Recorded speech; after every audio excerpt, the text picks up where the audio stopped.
Aftermarket horns. They're really loud.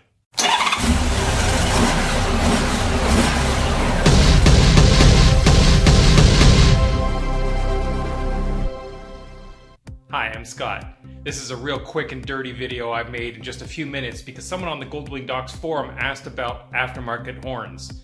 Well, my 1500 Goldwing here has the original horns in it, which are down in here. There's two of them, one on each side, so it has the factory horns, but I also added this Rivco air horns. So there's two horns in here, and if you tucked inside, right in there is the compressor that runs it. So I've got my sound pressure level meter here, and my ear protection. I'm going to test this and see just how loud it goes.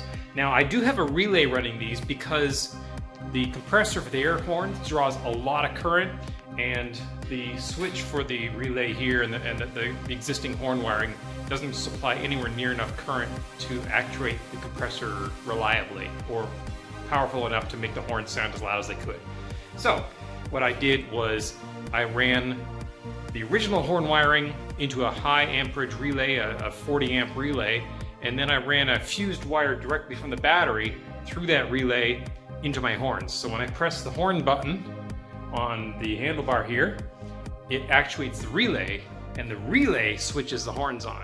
So when I press that button, the horns sound and people pay attention.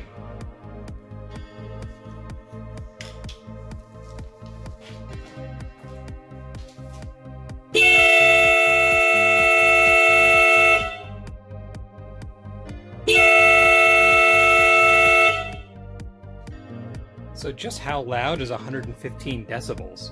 As you can see here, a jackhammer rock concert, they're 110 decibels. An ambulance siren, 120 decibels.